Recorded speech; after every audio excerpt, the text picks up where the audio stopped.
Welcome to another episode of the Seraphine podcast. I am Seraphine Arocha, and I'm going to try and apply that curl of the tongue to Justin Betancourt Arocha. Yes, see, the thing about me is that I'm actually like half Persian, and my husband's the one with the Latin flavor. So I love it. I love how we've got mates that are kind of like, you've got your Mediterranean guy too, your Greek man, Christian Noni. Well, welcome. This is going to be a great conversation because not only is Justin a good friend of mine, but he is kind of just an incredible human being that you're going to get to know through the course of the next 45, 50 minutes. We're just going to begin right off the bat by me kind of giving you a little background. This guy is one of the guys that you meet that he comes in like a beautiful Mexican stallion. Like when I met you, I was like, oh my gosh, he's got to be in fashion. He is going to be a man about town. And it turns out you're in corporate finance. But corporate finance is pretty badass for being 27 years old, a Mexican American. Mm-hmm. So, all right, how the hell do you look the way you do and in a corporate finance? And just talk to me about how you got into this. Yeah, well, first of all, I want to say thank you for having me. Thank you. Would you believe me if I told you this is my first podcast? Oh my God. Ever. I've been interviews, yes, but never a podcast. We have the gift of gab, so he should have probably his own podcast. But anyway, I love it. Yeah. Just to go back to your question, it's just really weird how it played out. Not weird. It happened so fast. People move so fast, but just the way it happened, it's amazing. And then I always tell people, I like the fact that people don't know me to the full extent. Yeah. Because I always love surprising people. I was like throwing that curveball to people. So just like you said, like people that know me, through social media or family, through a friend, it's always social media. Some of them don't know how is it that you pay for these trips? Yeah. Does Christian pay for these trips? It's like, well, no, not really. No, he's not, like they say, sugar daddy there. Yeah. Yes. No, he's not. We just balance each other out really well financially, and just like we get each other's vibe, we get each other's plans, our dreams, our travel plan. We're so alike in so many ways, but so different in so many other ways. You guys are a power couple, and when I think about so Justin's story is that when he was in his 20s out of college, he was in the restaurant industry. So like front of the house, back of the house, killing the game in restaurant, but the stereotype of being a Hispanic male in the restaurant business it's tough. It's tough to come out of college. I think you came out of Humboldt State, right, with a sociology, criminal justice degree, minored in dance and Spanish. Yeah. So like, here's this artistic guy in, a creative like restaurant business, and housed under, I don't know if you guys know who are listeners, but Irvine Company pretty much owns all of like Southern California and the Irvine areas. Like everything in Irvine is Irvine Company. Rumor says that Irvine takes after them. Yeah, right. So. Seriously. And then you make this big jump from being kind of this artistic, creative soul in kind of the food industry into finance, corporate finance. And again, talk to me about why you even decided to make that leap. So the main goal is always my parents, mom and dad. And they're like, well, what do you mean? And what I love about this is that me and my siblings, I'm the oldest of four, 2 boys, 2 girls. And it's just, till this day, it astonishes me because we talk, we make fun of each other, mom and dad, or whatever it is. But at the end of the day, little did I know, we all have the same goal. And people ask, well, what is that? It's to give mom and dad what they couldn't afford to give us growing up. Own room, a house, whatever their heart desires, you know what I mean? And for us, it's always been home. Mm-hmm. Growing up, we used to live cramped. 6 of us in a studio. Wow. No bedroom. Wow. 6 of us in a 2-bedroom where all the kids, 4 of us, were in the 1 room and the parents got their own room, kind of thing. And so space for us is not really a problem. Mm-hmm. I mean, when it comes to like a wedding day, a special event, when it comes to getting ready, it gets a little hectic, but we're used to being in cramped places. Yeah. And so something that me and my siblings always strive for is success, not just for ourselves, but for our family. Yeah. And so for each and one of us, it could be different kind of success. For me, it was always like, well, I want to be a lawyer growing up. I want to, get into criminology, into criminal justice, into forensics, that for me is success, not just because I made something out of myself, but that's going to help me help my parents out, Yeah. And so little did I know, the little siblings have the same thought, Yeah. Just this past March, I got together with my sister before COVID shutdown happened, and she was like, yeah, if I ever get, how she says, insta famous, Yeah. Mom and dad are going to get her house, mom's going to get her car, or dream car, whatever it is, And so a lot of people don't understand that, a lot of people don't understand what it is to go off to college and send money back to your parents. No, I mean, it's I think the thing that's so interesting, and I do relate to it because of my Persian background and my father being first generation immigrant here, is this real sense of, number one, family. Yeah. And number two, a sense of family pride and making sure that, my dad always wanted to show up. Yeah. And even when we were at our poorest, I'm not even joking, like there was one Christmas to where my parents had gone bankrupt. They had opened up their own business and they didn't have enough money for a Christmas tree. It was either a Christmas gift for me and my mom was pregnant. And I remember my mom cutting out of construction paper a tree and she put it on the wall. Yeah. And I got a generic Cabbage Patch doll. And I remember just knowing that we didn't have money, but also not feeling poor because it's that kind of same thing that you've described of that studio apartment, getting ready for an event. And even though you're all cramped into one space, there's just so much joy and energy and everybody's looking out for each other that like you're not thinking about doing without. But I think as we get older, it's that sense of understanding they did such a good job to make us not feel poor that we want to make sure that they know what it's like to have money. And there's a lot of people that don't understand it. They don't understand, well, are they not working? Well, yeah, their heart is working. They're the two people I look up to the most, especially when it comes to working. Yeah. Like my father, that man could build a car from scratch if he needed to, if he wanted to, My mother's the hardest working lady I've known. Both of them together, they're the hardest working people, But, people don't get the same opportunity anywhere, Even myself, I have more opportunities than they will ever get. And then so on with me as well, someone above me, whatever it is, And so a lot of my peers didn't understand that in college and high school. Well, why do you help your parents out financially? Are they lazy? Yeah.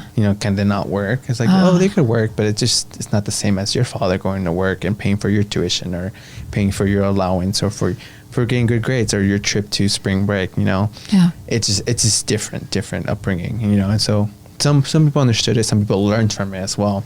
And some of them were just straight up assholes and were just like, well, why is the child taking care of the parent? Like it doesn't make sense. They should be taking care of you. I was like, well, after some time you just learn to just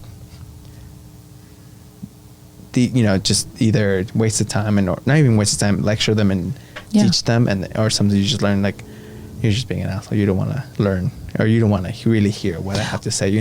What age did you really understand that you were a child of immigrants? Like, when was the first time you were like, oh, I'm not, my parents they're not citizens? Yeah. When did you know that? That it's always been a topic, always in my life. If we wanted to go somewhere, for example, a water park in San Diego, we stay away from San Diego. Yeah. But let me just tell you this: at the age of 11, age 10, I knew what a Social Security was and what it did. Wow. Yeah. At the age of 11, 10, 9, I already knew what it was to show up to work and then being let go because you're not a citizen. Wow. We've been paying you on the table. And it's not that my parents were very communicative about it because, they had opportunities, here and there. And so, but I like to say me and my sister we matured quickly. Yeah. Like we knew what it was to, when in 2008, when the Social Security law kicked in, where anyone who was paying on payroll or hired anyone that was not a citizen, U.S. citizen, aka paying them on the table, would get fined. Yeah. And so my father lost his opportunity, and he was overqualified for positions, you know. I know the second he turns to a citizen, he'll get hired. He starts maybe at $26 an hour. Yeah. Because that's just the experience he's had, the people he's worked with, the work he's done. Like, it's just, he has his own portfolio. He's done classes. Like, him alone could just succeed, but he's not allowed to because, he's just not a citizen, So that's so crazy. So I guess my brain goes to this place of you knew from age 11, you know things that I never knew about. And you already have this sense of, I would think, responsibility. Yeah. So what does that look like at age 11 going now, like through a decade plus more? Yeah. What did you feel like called to do when you were younger? Mm-hmm. And then now talk to me about your responsibility to your family now. So money was always a problem. Mm-hmm. Not as in a sense of like, well, you're bad at it, start changing your habits. No. And I mean, it was always a problem. And as in, parents were arguing about it. We were involved because, again, small space, small room, we hear everything, Yeah. So we were involved even though we were a wall separated, whatever it was, And so money was always a problem. Yeah. Always a problem. There's always something wrong. Like, we're short on something, we're going to have to be behind. We have to be behind on this to stretch out that or this or that, And that's where I learned also my keeping my cool sometimes, or stretching out things when I need to, Well, and it makes sense of the corporate finance. Yeah. Because you were forced to know numbers. Yeah. Inside and out. At a very young age. Yeah. Wow. At a young age, I was translating letters from the IRS to my parents. Wow. And if I didn't, I was like, oh, let me try translate. I know what it means, but I don't have an exact word for it. Yeah. For you to understand. For you to understand. Yeah. And so what that meant for me, mainly me and my sister, she's now 25. Yeah. Maturing quick. Yeah. My parents didn't require us to. They didn't ask us to. Yeah. But they did ask us to help out a little. Yeah. So let's say by the age of 8 or 9, I was changing diapers already. Wow. What was your first job? Like, how old were you when you actually were going to work? I was actually 14. No, my bad. Sorry. No. 11.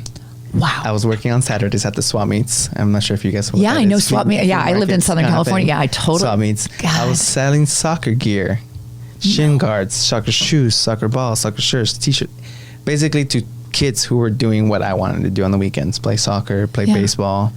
And so I would wake up. It was my dad's friend. Loved that guy. Till this day, I still keep in contact with him. Miguel Carmona.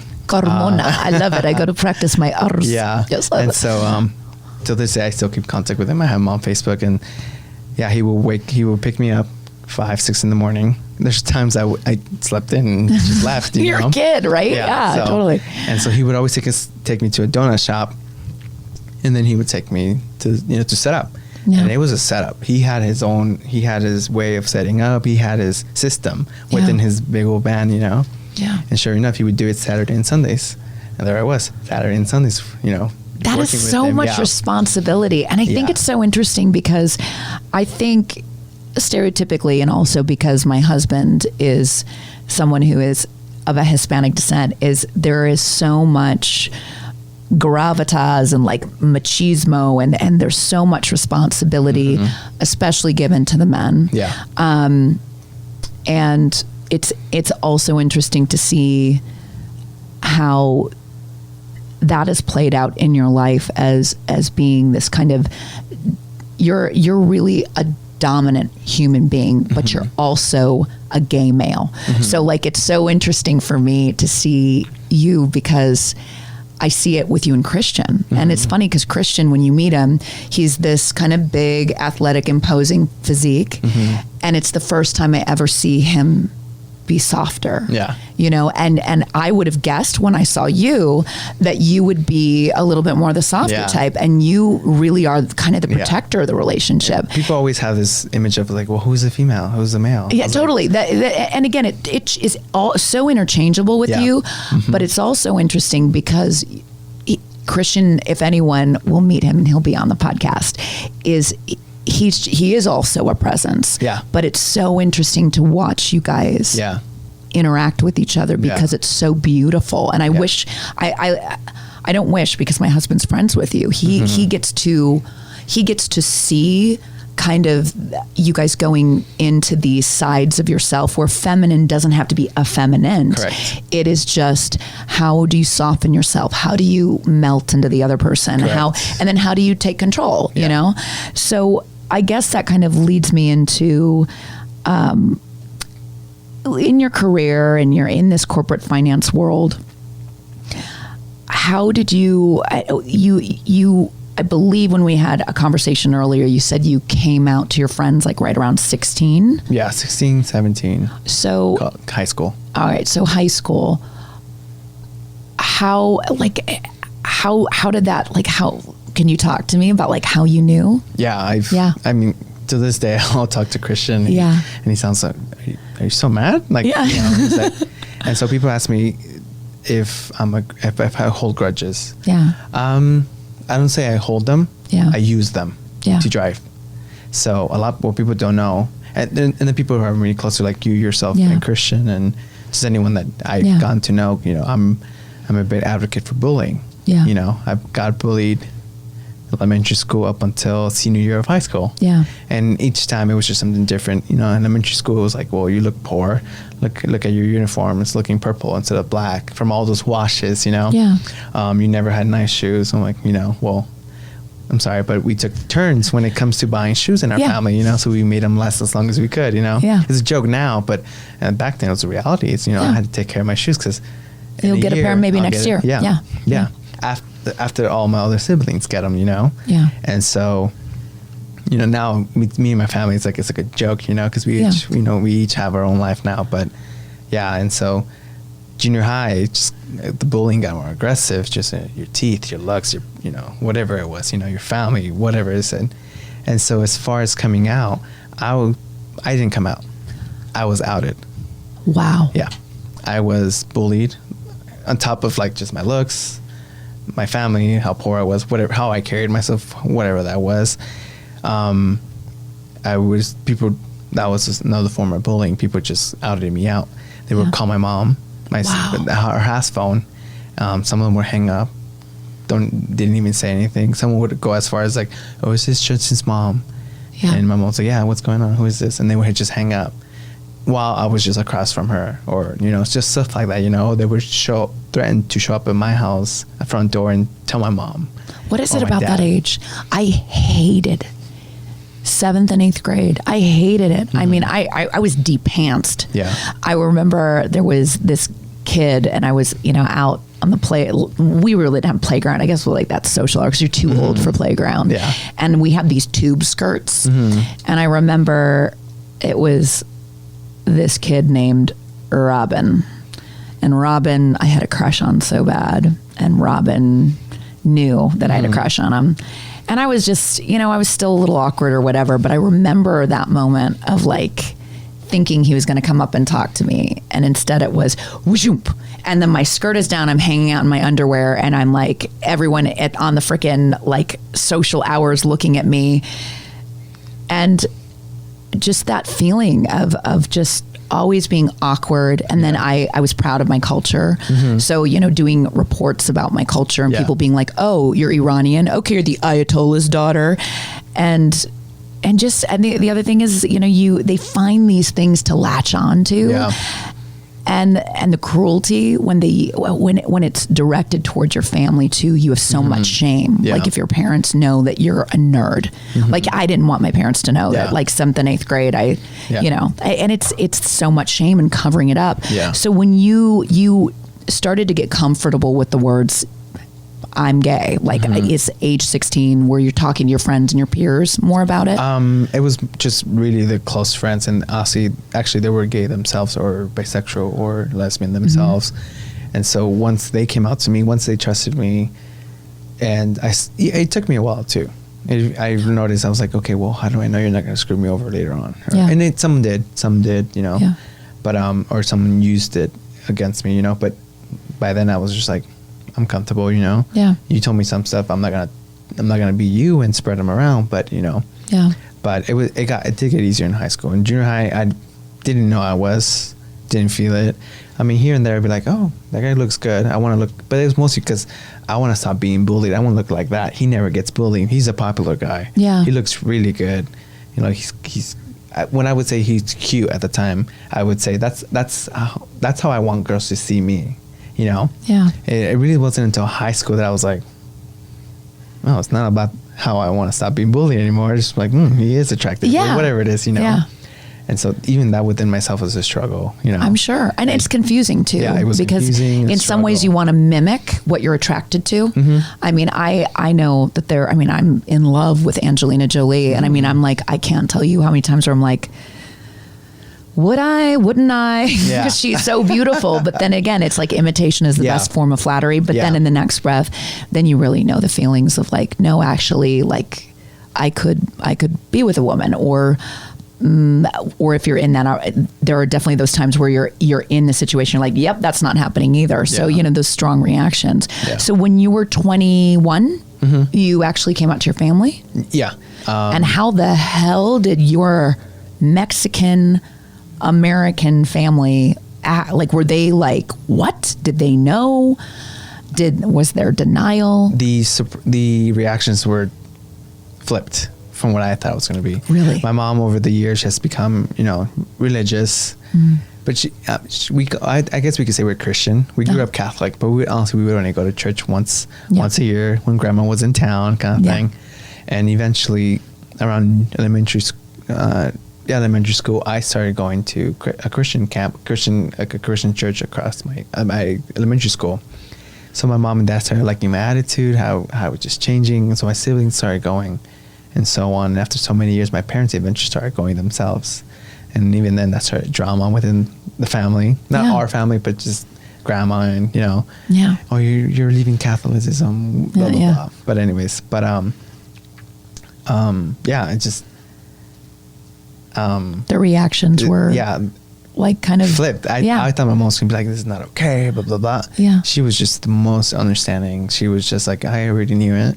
Wow. But at the same time, she was going through her own pain, you know, and so I assured her, I'm like, I know you're in pain right now, and so that you know I'm fully in with you right now. The guy I hang out with all the time, I'm dating him. She goes, I know, I already knew, and I don't care.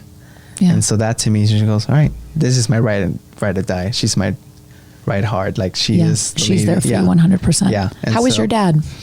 My dad at first kind of played it off as, well, I have an issue with Christian. I don't mind you, but I have an issue with Christian.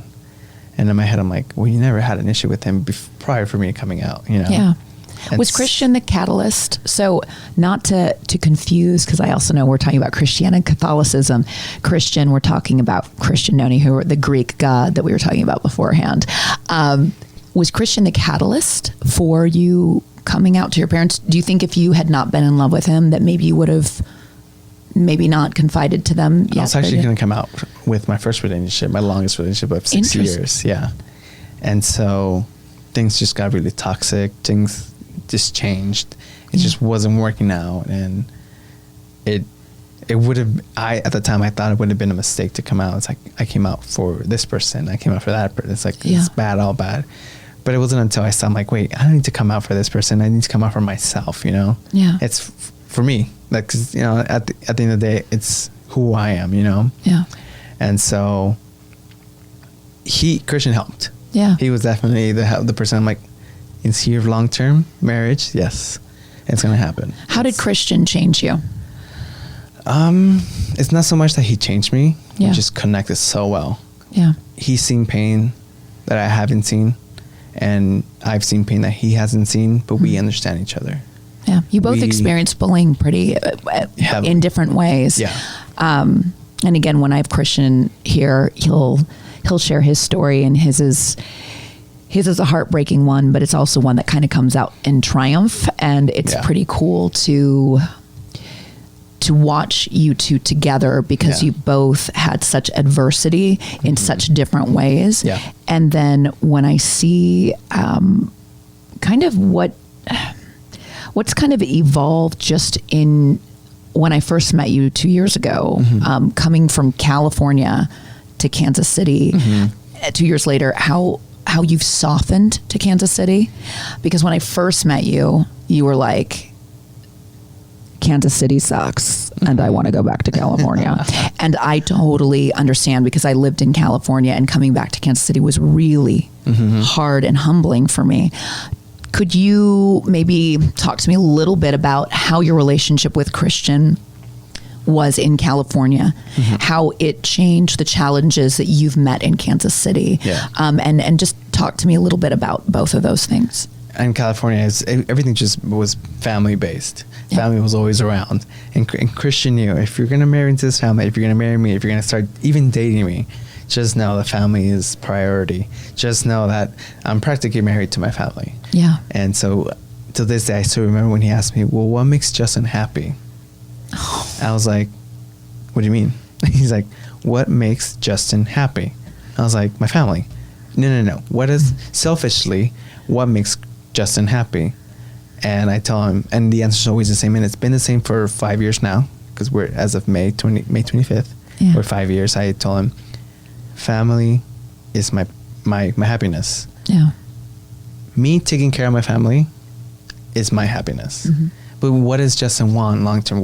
How is Justin happy? He's like, me giving my parents what they couldn't afford to give me, the life, the love, whatever it is, whatever that falls under, is my happiness. Yeah. Me taking care of the people who sacrifice so much for myself and my siblings. Yeah. That's my happiness.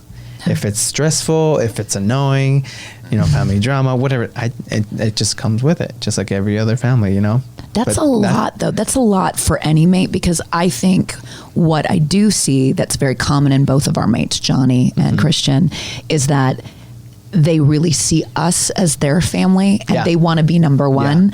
So they poke at us a lot to be like, well, think about me and think about us, and like, why are you worried about all these other people? And they respect our families, but I also think that there is a real sense of like checking in with what it is that's talking to our soul. Correct. And that will in turn, our family, we'll take care of our family. We'll be there for our family. But if we aren't true to ourselves.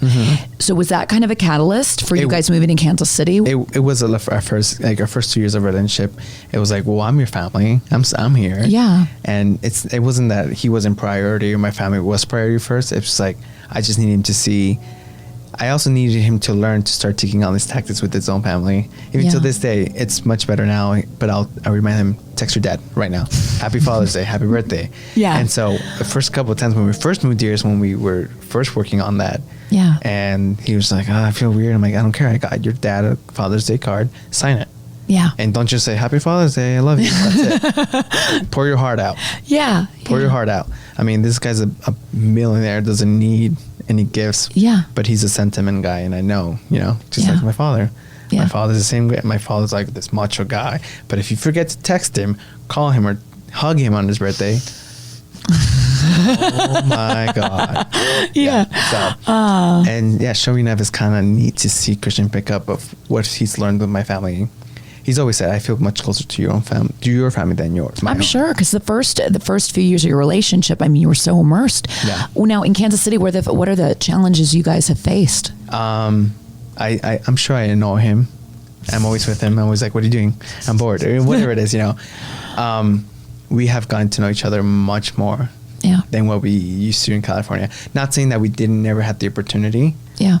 But again, in California, being so around family and always always around that intense or stress. Well, there, you had a third member in your relationship. You were a threesome. It was your family. Yeah. Don't get any ideas. They're both handsome men, but the third party was essentially your family, right? So when I needed to get away from that, he was perfect for that. He was, and that's when I really got to know him. And now he's on all the time with me. He's like, I'm always, every day I'm just learning him. I'm just loving him, and vice versa too, Yeah. And so, coming out here, for me, it was heavy not to have my family out here. Huge, because it's kind of like stripping a Band-Aid. You're like, here you go.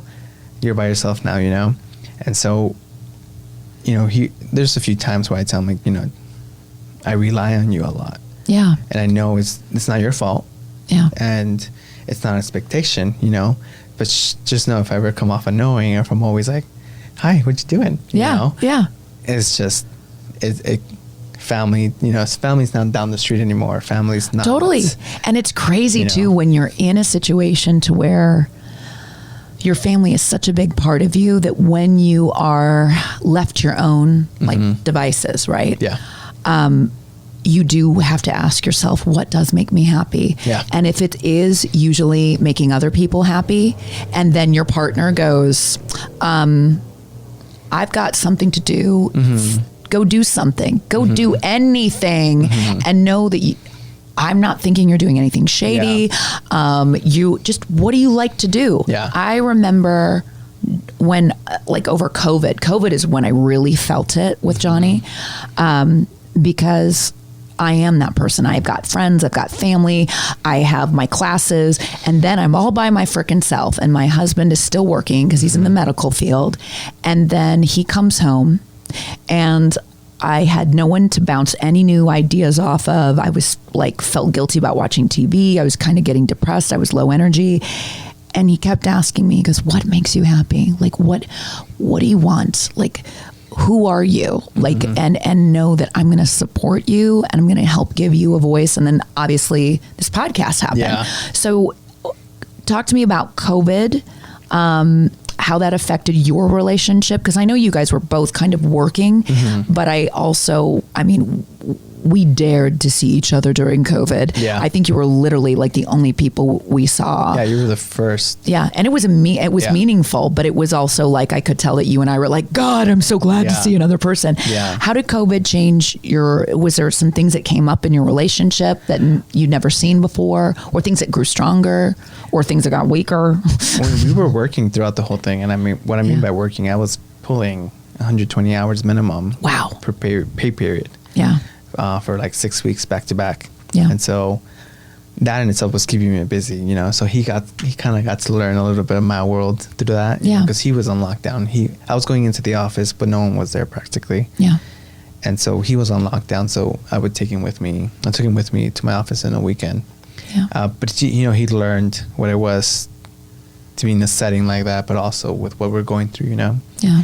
And so, yeah, they were keeping him busy too, Yeah. At that time he was doing marketing videos, Yeah. and I was helping him on the weekends with that, or my free time with that. But I honestly, I think about it now, it was just a blur sometimes. 'Cause Yeah. I was just back to back to back to back to back to back.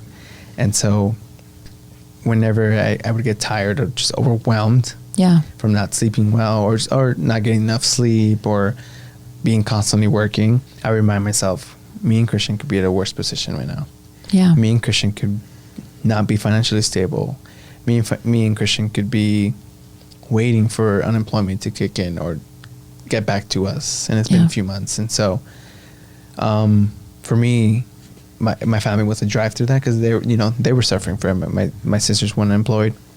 My mom wasn't working as well. My father wasn't working either. So I was willingly okay with working that many hours, because I tell them, like, I got you guys.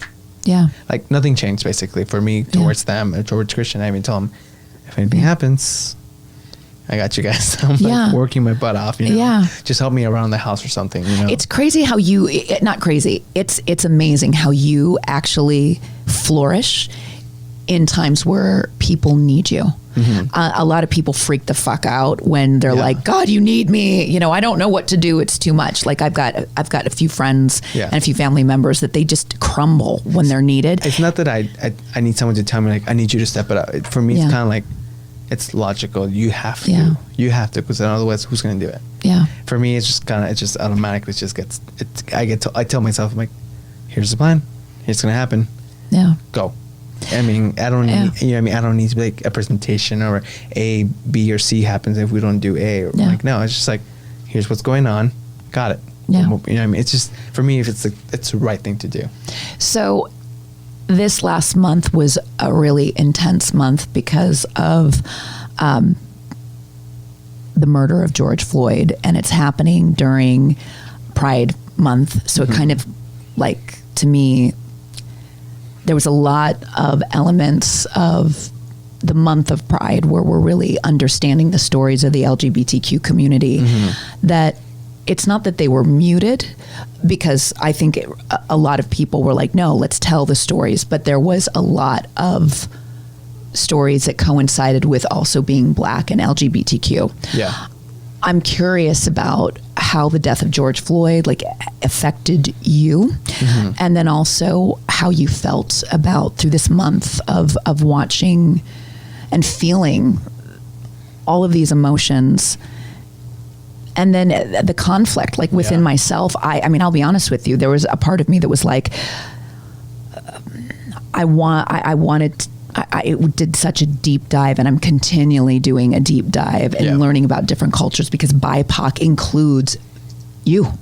I mean, it's not, but it also is hard because there's so many discussions, and every person wants to have a voice to talk about their culture. Yeah. So I'd like to hear your thoughts about it, and also if there were emotions that came up, because I mean, we have a president that frankly doesn't treat immigrants very well. So I'm passing over the baton. I will say George Floyd's passing and what's happened since has had more effect on me and Christian this past month than COVID ever has. Yeah. And people were like, well, it's COVID. You need to take it serious. I'm like, who says we're not? Yeah. You know, Christian, a lot of people don't know Christian has a surgical background. You know? Yeah. So I learned from the best, you know, as far as cross-contamination and all that. But I say that George's death had more impact on us, because that's where you got to learn how everything that's been withheld for the past, 400, 500 years is coming up. It's coming up. Yeah. And so something that stood out to me when you were, what's her name, with Dr. Auburn's podcast was that becoming an ally. Yeah. And so I remember you saying you feel so whitewashed. Yeah. That you're learning, that you're studying, you're contributing in your own ways, or how you think you could help. You're learning through your African American friends, your people of color, you know. What I had to say to that, Seraphine, is one, you and I whitewashed. Thank you. Thank you. Thank you. That means a lot. Far from that. I'm like, every day I'm like, I'm fucking Karen. I'm a yoga instructor with her dogs hanging out in her podcast that her husband's paying for. And I'm like, I mean, every part of me. You are honestly far from that. And how do I know that? You're foreign.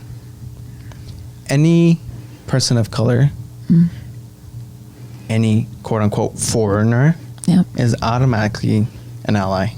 Yeah. Yes, our suffrage was different. Yeah. Yes, our experiences are different, but we get it. Yeah. We understand each other. We know pain. We know suffrage. We know what it is, you know, to feel like that. It is. And I always say, yes, it helps to study. It helps to learn. It helps to open your mind up to more. But don't discount yourself. Yeah. I think the experience is so hard, too, because I think, you know, the hard part for me is I have an immigrant father, but the way he has looked at the way of the world today is not the way you would think. You know, I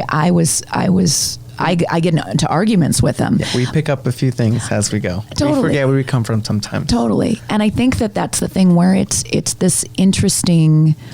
it's this interesting dance you do because we all have ingrained prejudice in us, but because we come from immigrant parents, we also have ally within us. We just have to find it, and we have we've got to put our energy into that.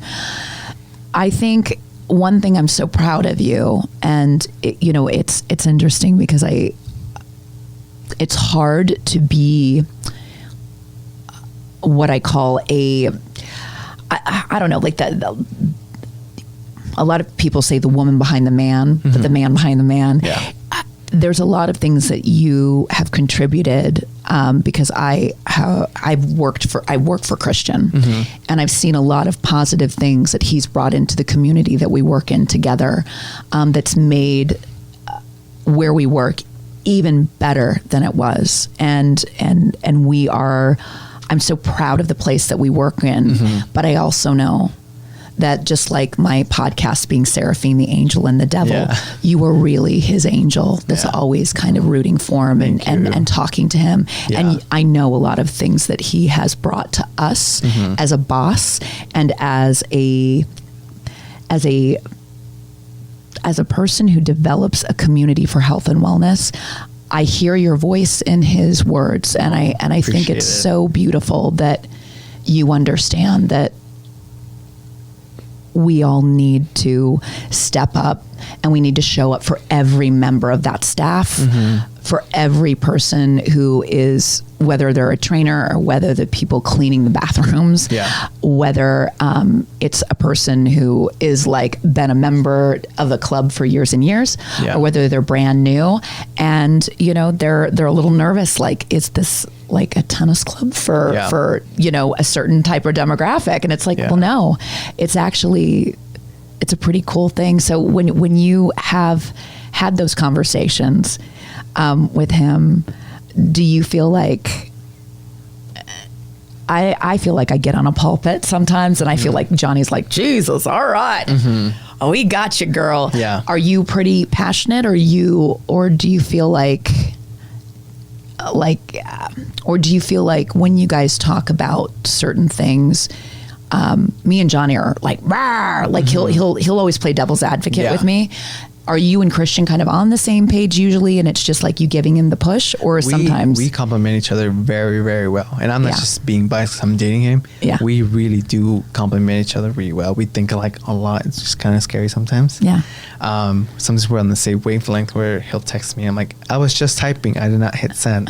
You beat me to it. You weirdo. Yeah. We complement each other in so many ways, just in how we love each other, how we help each other with each other's different industries. Yeah. We're considerate of each other in so many ways, in ways that you would think like, wait, I didn't realize you were doing that. Yeah. Until something happens, but I learned a lot from him, and I never know this, but apparently he also learns a lot from me, Yeah.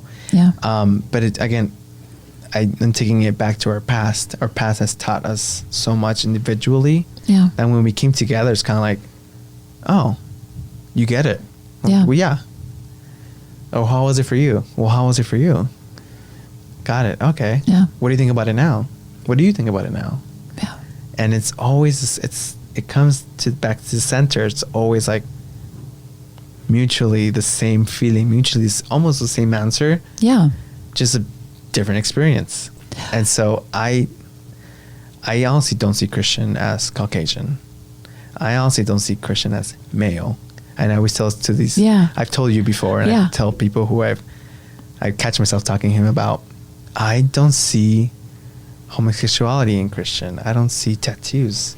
It's not until someone talks about it, I'm like, holy crap, that's right, you have tattoos. You have a black arm. Yeah. I forgot.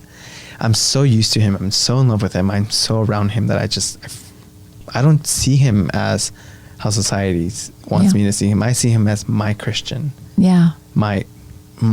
In my eyes, he doesn't have a sex. Yeah. He's my he's your soulmate. My individual. Yeah. He doesn't have tattoos. He doesn't have penis or vagina. Yeah. To me, he's your being. Yeah, he's my being. Yeah, yeah. You're human. Yeah. Never experienced that with anyone. So he's done some pretty cool things in terms of his own life, and all of you I know are like, who is this guy with his black arm? And like, I know, I can't wait to introduce you guys to him. But you guys did some work with the Maasai tribe. You guys went, like, again, talk to my viewers about what you guys did and who the Maasai tribe is. So Christian loves to travel.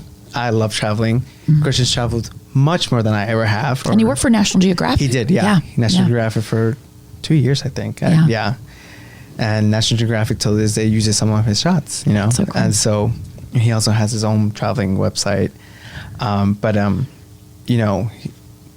What he's done in the past 20 years of his life has always been my goal. And with him, he just makes it easier. He's like, why can't we make it happen? Yeah. For me, Africa was always when I retire, when I'm like in my 60s. Yeah. Like when I retire and I slowly get in there. But he made it happen. Does he go every year or almost every year? Not so much anymore. Yeah. Not so much ever since he left the surgical background and stuff. But we promised ourselves, it's like, if we don't make a big trip, we'll do a couple small trips in a year. How have you helped? So the tribe, where is it? Where in Africa? So it's a 7-hour drive from Kenya. And what is the Maasai tribe like? Are they very indigenous? Are they like very indigenous? So females in Africa still don't have rights, and so what the Maasai tribe is, it's an all female led tribe, and beautiful ladies, beautiful voices, and so they carry their luxury on them, and for them it's earrings. And so Christian, with his gauges and his piercings, right away they loved him. They love them. And so these tribes are female run. They picked up and left their marriages, their lives, their old tribes that were ran by men, and started their own, where men are not allowed in. Wow. Unless you're welcomed in, unless you're the son that was born out of the female. Talk about Me Too. They're like, and I love it. To this day, the males that got left behind, that they're still in their own tribes, are not okay with it. They're like, they're stupid. They don't know what they're doing. Yeah, they'll come back to us, and when they do, they're gonna get it worse. Misogyny. Yeah. So, and these females, when you see them, they're like, you very, very calm, very nice, but you could tell that they can whip somebody if they need to. So what attracted Christian to work with the Maasai tribe, and what exactly did he do when he first came in, and how did you get involved? I think for him a lot, it was National Geographic. For me, it was just culture. Even till this day, if I know someone has a complicated name, I have to respect that out of their respect. I have to learn it. I have to pronounce it correct. I have to memorize it out of respect, not just for that individual, but for their culture. Yeah. Especially because I could roll my R's, whatever. Yeah. You know what I mean? So exactly. Same thing with culture. Yeah. If I go to your hometown or your home, your country, your state, you want to immerse yourself. I'm immersing myself. Yeah. Even if I come off as like, the whitewashed, trying to be us. Yeah. Well, to me, it's in the attempt. And the thing is that I think what's interesting about you joining Christian is that you're immersing yourself into something that's close to his heart. Yeah. And whether you're helping build something for a village or whether you're documenting these women's lives to share with the world, to be like, this exists. As far as most of our travels, it's something that we've always liked individually. Before we just came together, we're like, oh, you like that too? Yeah. Wait, how did you know about that? Yeah. I've studied them for years. I'm like, I didn't really study them, but I picked up here and there. I want to go see this. I'm like, and so that's where we just connect really well. That's where our trips come from. So, most of our trips have always been, I've always been curious about this. I'm like, what did you know about this and that? And they're like, I did. How did you know? Yeah, and you're learning. So do you feel inspired after the time there? And I guess, who doesn't feel inspired now after COVID and the protests and the social uprising? Where do you see yourself going in maybe philanthropic work or giving back to your community or maybe raising awareness for immigrants? Like, do you feel that there might be a calling for you in that somewhere? I always say if there was a perfect job, I don't think it exists yet. Yeah. That's the thing. I'm so diverse in a lot. Yeah. Dance, languages. Yeah. culture, fashion, yeah. culture, yeah. law. Yeah. I'm studying law. Yeah. French. I picked up a third language. I do a lot basically, and so my perfect job Yeah. would be for someone just to let me run my ideas. Yeah. Within banking, within a dance concert, within a fashion show, which is like letting my ideas just come out of my brain and making them happen. Yeah. You know, just, I don't know, just for me, it's always to show that it could be done. Me giving back is not really like, funding this money, you know, donations. For me, it's always like, ask me, talk to me. Don't just go off based off my Instagram. Yeah. Who pays for that? Learn. Yeah. Learn about me and I'll learn about you. Yeah. And I honestly, I don't mind. As I'm traveling and posting these pics, planning this because, and who doesn't plan for their Instagram nowadays?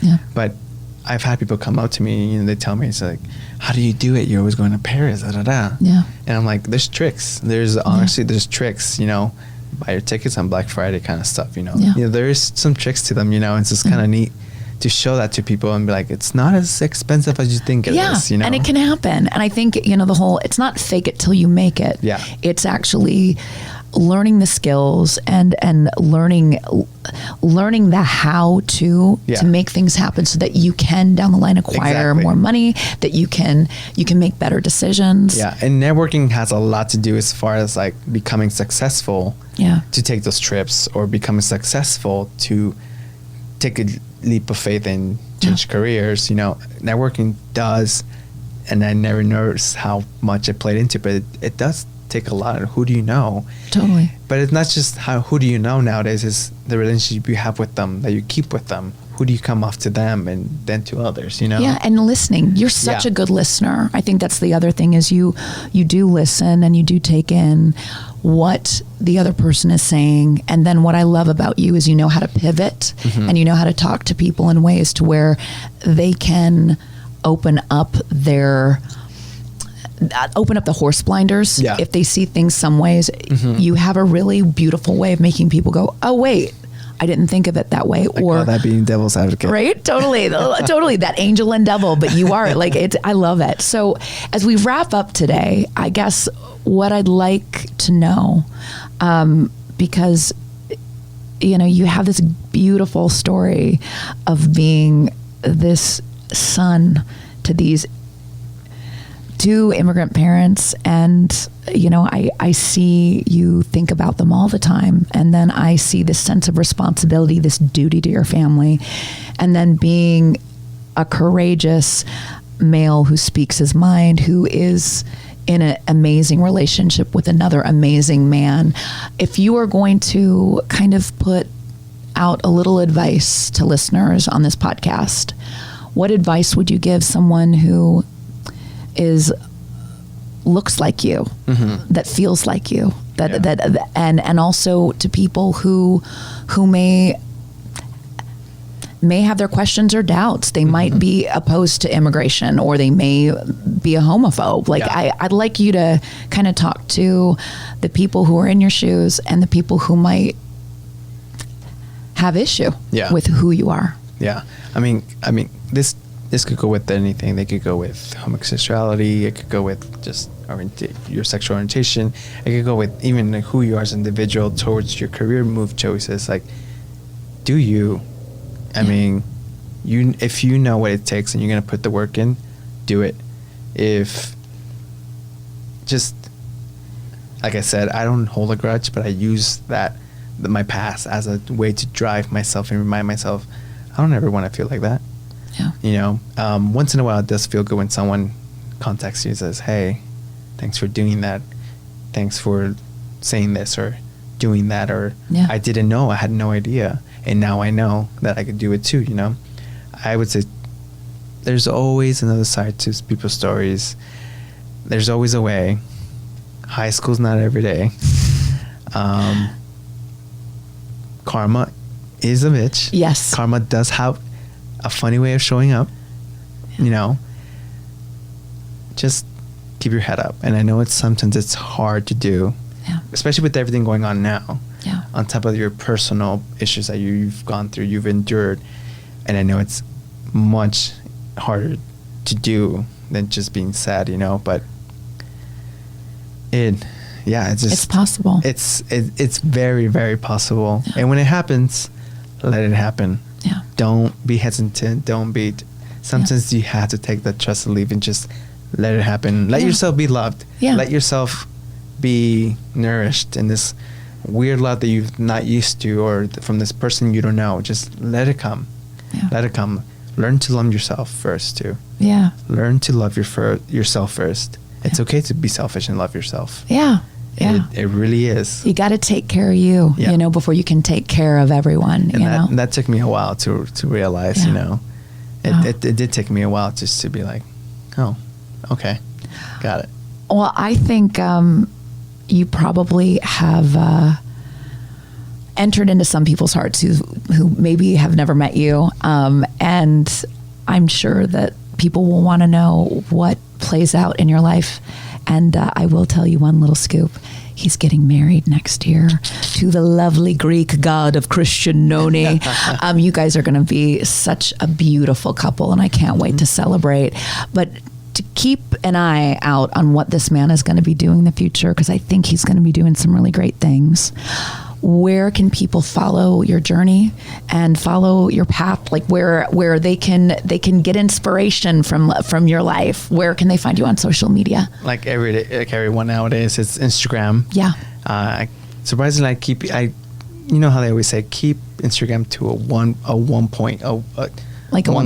topic. Yeah. I was like, no, I'm right there with you. You know what I mean? Like, you can't tell I me. am who I am. I am who I am. I'm foodie, traveling, fashion, business, dogs. whatever, you know, dogs, puppies, my little fur babies. Yeah. I would say Instagram, you know. And what's your handle? It's JAYLE, V as in Victor, and then 3 I's. So J Levi. All right. And so, I mean, all right. I'm anywhere. Yeah. I don't have a YouTube yet, but we'll see. Yeah, we'll see. I think it would be good. Yeah, we got some projects coming as far as, you know, videography and some ideas. Those ideas I just need to let out. I can't wait to see what you create, and I can't wait to see what's the future for the two of you. You're definitely one of the people in my life that I can say I'm so glad that I have met, and I can't wait to see how our friendship grows in the next years. Likewise. And I can't wait to be at your wedding. Likewise, yes. It's going to be amazing. Yeah. Well, with that, thank you so much for taking the time to listen to this podcast and getting to know my friend and future boss of, I don't know, there's going to be some really fucking great stuff I think that's going to come out for you and Christian. Like I said, I'm in the middle of like, just, do I want to be a young professional, or do I just want to take that leap of faith? Yeah. And go after my dream? Yeah. You know, my art dream or whatever that is. I say take the fucking leap. That's what I say. Thank you so much for joining me. I'm sending loads of love to you guys, and thank you for watching today. Thank you for having me. I appreciate it. All right. See you later.